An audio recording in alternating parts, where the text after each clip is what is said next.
So in this video, I'm going to be talking about the biggest mistakes I see TCC brands are still making in 2025 that prevents them from scaling and actually destroys their reputation. So let's hop to the computer and I will show you. Let's start with the first one. You're targeting people who would have bought anyway. So what do I mean by that? So generally, I say to my clients that the bigger and the more established they are, the bigger this problem is. So you have to understand first that all these people that says, oh, Meta has become so easy, you just have to set Advantage Plus campaigns up. It's only about the creatives. And even though the creatives are really important, I agree with that. You can still fuck a lot up in Meta ads for sure.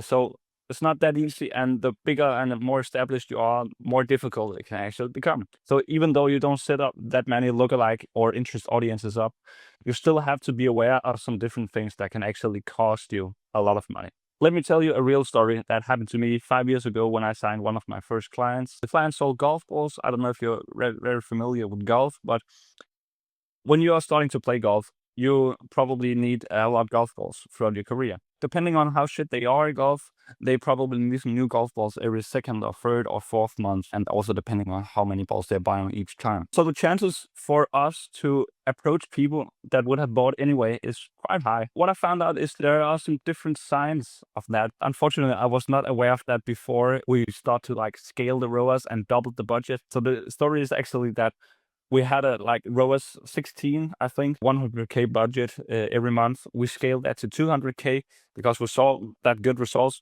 In the end of the month, we could see that total revenue in the backend was not increased at all. When we looked at Meta, we scaled 2x, both budget-wise and revenue-wise. But when we looked at the backend, there was not really any difference in the total backend revenue. I dig down in the numbers and find out that a combination between a high CPC, low CTR, and a high conversion rate is really, really important in order to see these signs. Most of the time, when you see a high CPC and a low CTR, but you still see a really good ROAS, you have to try and look at your conversion rate. Because what I've experienced for this client that happened to me, and also other brands that I've audited throughout the time, is that when you have a really high conversion rate, like a tremendously high, let's say plus 20% conversion rate. When you have that number compared to a really high CPC and a low CTR, you can definitely see that something is wrong.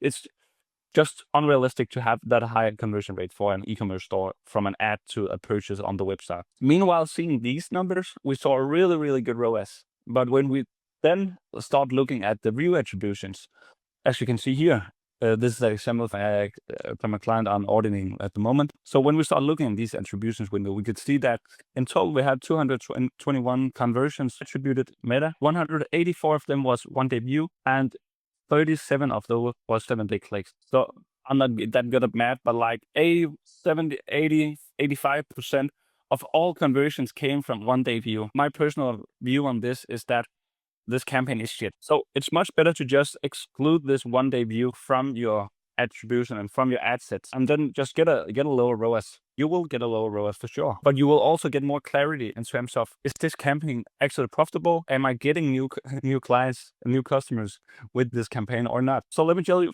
how to actually change it. So as I told, you can change the one-day view attributions to only 7-day click, or you can change it to Meta's new incremental attribution. I see a lot of companies just blindly changing to this. My experience is that you have to test it. I see some clients that works really well with the incremental attribution, and some people who still have better results with the 7-day click. Not only in Meta, but also when you look at the backend. And then if you run any Advantage Plus campaigns, set a retargeting cap. It's pretty easy in your ads manager as well. At the ad set level, you can go in and set up max cap in percentage of how many existing customers you want to target. But be aware that it's not possible for anyone to do that. The most easiest thing is just to exclude all existing customers from your upper funnel campaign. Again, it's not possible for all people who run Advantage Plus camps. I think if you are struggling a lot with this problem in general, I would just run manual campaigns and say fuck it to the Advantage Plus campaigns. And then I would also recommend you to use some sort of private software to not only measure in ROAS on Meta, but also have some sort of backend to look at. So for example, we use profit metrics on the majority of our clients, where we can, for example, see here the new customers we got in May, the new customer POAS, the NCAC, like how much do we spend to acquire a new customer, and also the average new customer gross profit. And then you should look at over 1 month, over 2 months, over 3 months. Then you can, for example, say, okay, over 6 months, in average, we earn this per new customer. And the thing about this is that when you can see these numbers, when you can see how much profit you make for X customer in 3 months from now, okay, then it starts to get really easy to see how much can we actually spend to acquire a new customer. Again, the better company you have, the more established company you have, the more you can allow to pay for a new customer in order to still scale, which allows me to the next phase. So a major problem that I see a lot of companies are doing is that they think they can scale a shitty brand with good ads. And like, that's just never going to be right. You want to do the opposite around. You want to scale your ads with your business. Let's take 2 different examples here. I just made a quick ChatGPT picture to showcase it here. So we have person A and person B. Person A is completely stressed out. They have a shitty product. They have bad reviews on Trustpilot. All the revenue comes from ads. None of the customers come back. Refreshing Business Manager 300 times a day to see if the CAC is $20 or $21. So they have to make most possible profit on the first order. Whereas the person B, they know they have a really good product. They are established brand. They have a customer lifetime value on 6,000 Danish crowns. So even if they lose tons of money on the first order, they don't stress about it because they know they have such a good product and people are going to stick with them for such a long time that they are going to make it in the long run. And they know that their returning customer rate increases every single year, which just gives them a compounding effect because people are referring and referring and referring, and more customers lead to more referrals, and then it just it compounds. And then they also know that if Meta shuts down in Denmark tomorrow, they will still have a solid business. I see a lot drop shipping brands that are focusing 100% on Meta ads and are just trying to scale as much as they can before the interest for that specific product drops. Whereas if you're building a serious brand, you would actually be allowed to increase your revenue every single year when not running any ads at all, because again, compounding effect, organic traffic, it just compounds. So the thing about these 2 brands is that if you have a really good brand as the person B here, with happy customers, good customer lifetime value, as I mentioned here, you are allowed to pay way more to acquire a new customer. Of course, you still want to keep your CPA or CSC as low as possible. Just care about having the best possible brand and serving your customers in the best possible way. That's what really drops the CAC in the end. It's not about what UGC hook rate you have on your ads and have one winning ad that works for 3 months and then it doesn't work and then you're fucked again and restarting the whole process and just having that constant stress. So before you even think about scaling your brand, make sure that you have these things in order. Make sure that your product is actually good, that you are serving your customers the best possible way, because then I promise you, it's gonna make it way easier in order for you to scale. I've tried to scale bad companies. I tried to scale good companies. The truth is that if you have a really good company, you can have a shitty marketer and still get good results because people have such a good relation to this brand. It just makes it way more easier to scale it. Of course, if you have the top 1% marketer, you're going to increase your revenue even more. But if you have a bad brand and you don't want to focus on these things, just quit the game, buddy, because it's never going to be easy for you and you're going to be stressed out every single day from now. So the next thing I want to talk about is the UGC evolution. So this is an interesting topic because I'm going to piss a lot of people off. The thing with UGC and everything else in the world is that new things are exciting, but after seeing it 10,000 times, it's not that exciting anymore. So what do I mean by that? For example, in 2023, there was literally no competition in terms of content-focused marketing. Most people just focus on creating lookalike audiences, interest audiences, good graphics, still pictures, etc. You didn't necessarily have to be that good at creating UGC. Whereas in 2025, where it's totally oversaturated and the trust is declining, you cannot just get a random pretty girl up on the camera and voting for your brand. In 2025, people are more skeptical than ever. The trust declines. All brands are making UGC, which makes it oversaturated. So if you want to get success with it in 2025, you have to pick another strategy than you did in 2023. You have to make it more authentic. You have to make it more trustworthy. You have to combine it with some different other formats as well, and not focusing 100% on UGC in your strategy. But what really pisses me off is seeing all these UGC agencies that probably know how the strategy has changed throughout the years, but are still making 2023 UGC because they live off companies that still think it's a new thing. And the companies are not skeptical. They just think, okay, UGC is the new thing. I have to start producing it right now. I'm going to contact a UGC agency. They just send me 100 new creatives every single month. I don't have to hesitate about implementing it right in my strategy. I just have to create a lot of content and then I'm going to get success. And then they have the UGC agency for around 6 months. And then they start to open their eyes and see that, okay, it's not working. And then they offboard them. And then they find a new UGC agency because they think it's the agency that is the problem.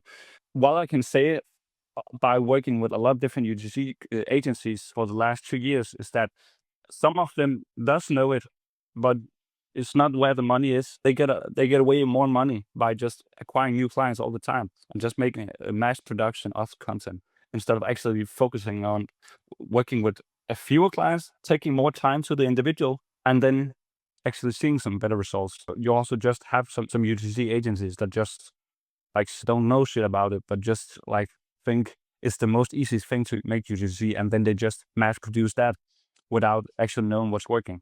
I've tried like to sit with them for an hour call, explaining them exactly what's working right now for my clients, what's working over in the US, in the UK, but they just stick to the same plan of creating shit UGC that worked really good in 2023, but does not work in 2025.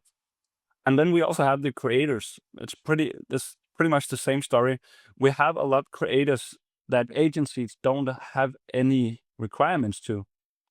Everyone can become a creator. It makes it really difficult to find the good creators that are out there. And while most of the creators are probably more interested in earning an extra $1,000 a month, instead of actually caring about getting clients some good results, they just make a couple videos for some different brands and then they go on to the next brand and to the next brand. Instead of actually researching what's working in the US, for example, they rather just make the most possible videos they have the time to, so they can make most money on the short term. So as mentioned, UGC still works.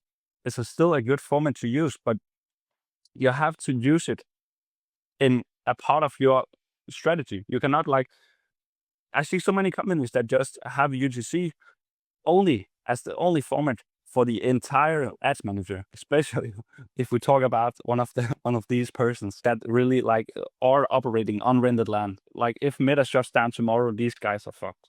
You have to try to make UGC a part of your strategy. So where UGC is probably the solution aware or the product aware, and while it really works good for the people who have shown very much interest in your brand and abandoned your cart in the last 3 days or some, the problem is that most companies are treating their entire audience as the top 3%. Like it's equal to go up to a stranger and ask them to marry you. It's just pretty weird, mate. So let's pretend that you're only running UGC ads. Then you're only going to get these or the top 3% that is ready to buy now. And you can get new customers for sure. But the percentage of new customers that you're getting, probably comes from people who have bought anyway because they have already shown so much interest in you and abandoned the cart 3 times within the last 5 days. But you only get a squeeze of the customers you could potentially get if you, in the other hand, start to open up for the problem aware or the problem unaware. You get so much more people into your funnel. So let's try to come up with a real example. Let's say that we have a body weight that help people lose weight as we can measure the fat percentage. So instead of only running UGC ads saying, do you want to lose weight? Buy this body weight. That's what most UGC ads does. Instead of only doing that, start running some advertorials or some breaking news still ads. For example, we can say 43% of all women above 50 years old have too much inner fat, and this is the problems that they get because of it. And then they go to a article, for example, going through the illness they can get in order to make them see this could actually be me. Do I have too much inner fat without even knowing it? And then we have some ads talking more into it. The showcase of some studies can be all things. I'm just like coming up with the things on the spot. And then the thing is that you still have your UGC as here, but now you have got like 200% more traffic onto your website and onto your customer base and onto your meta algorithm. And what you also see here is that you can spend much more on ads. So by opening up on all the awareness stages, you get much more traffic into your funnel, so you can then expose your UGC ads to these people and convert them in the end. And actually, the most important thing is that you're not only getting more customers, you're getting better customers. You're getting more loyal customers because these people are feeling been taken care of. They feel that you heard them. You helped them identify this problem. You help them solve this problem through your product, which just also set a better boundary for when they actually get the product. They're way more optimistic now. So they are also more likely to have a good experience with your product. So they will buy your other products in the future and will recommend you to others. Again, the compound effect. So yeah, this was some of the main issues I see a lot of companies are making, how to fix them and what to focus on in your marketing in order to get success in 2025. Hope you enjoyed it. See you.